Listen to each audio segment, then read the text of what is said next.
Hi there, it's Albie from Albie's Kayak Stuff Australia. I'm just doing this video because I've now had the Kayaks Fish Nexgen 11.5 for probably 4 months. It was one of the first, I think, that came into Adelaide. Very happy with the kayak, and basically this is the setup behind me, which I'll talk about a couple of things, but one thing I do want to talk about primarily, and that's what this video is about, is the transducer for your sounder, because I've learnt a lesson and I think when I was putting my transducer and sounder in, there wasn't any videos on where to do it on an 11.5, so I've actually changed mine now and it's a lot better. And rather than you guys making the mistake out there that I made, I thought I'll make this video and then you can see what the story is. So let's have a look at what was and what I've done since, which has made it a lot better. So first thing is that I've got the Garmin 7SV sounder, which has got the side scan, which is the part I want to talk about. So initially, when I bought the kayak, I bought the 7SV. I'm very happy with the sounder, I must say, and it gives great clarity now. It didn't previously, and the reason it didn't previously was because what I had done was I had used the transducer mount, which I'll show you under here. The transducer mount for the kayak is actually this area here, and on a video I did previously, just after getting the kayak, I actually explained that I put my transducer in here and that was going to be the go, because that's what everyone said. Well, there's issues if you put it in here with a side view fish finder, and that's what I want to talk about. So my transducer's not in here anymore, and the reason is because the transducer is in very close proximity to your pedal drive, and on top of that, the shape of this and where you mount it, it's actually, for a side mount transducer to pick up, I think that the transducer sits too high inside this. I didn't want to put it on the outside here, because if I put it on the outside without a protective cover on it, which you can buy now, but I couldn't when I got mine, that was going to damage the transducer, and they are not a cheap unit to buy. So I went away from that idea after speaking to some specialists about transducers and side scans and fish finders.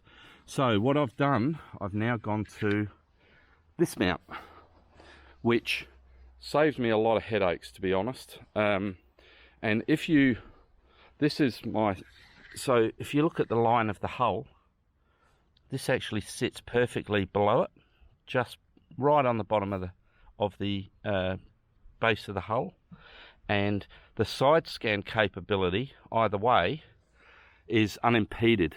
So I'm getting a great picture now on the screen, and the mount is very simple. This is unlocked at the moment, I haven't locked it, and all I have to do is pull it out like that, drop it back in the kayak when I'm coming into shore. I can actually leave it out unless I'm like around rocks and that, but I don't. I actually take it off. You can fit it in like that, lock it, and that's locked in.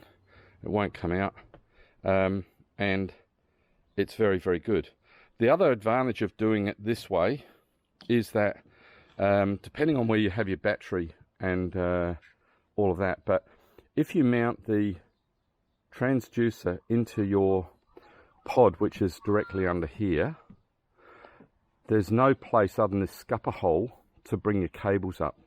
And my previous video, I wasn't happy with bringing them up here, and I know people do, and they run the cables down here to their batteries or whatever, but I could see this, that you'd be slicing your wires within a pretty short time or damaging them, or they'd silicone them into these water tracks, which yeah, I wasn't keen on either, because my feet are down here primarily when I'm fishing and using the kayak, and I don't want to be treading all over my cables and stuff like that. So what I had done from the transducer, I brought the cable up here, and then I went in through a hole that was here, which I've now blocked off.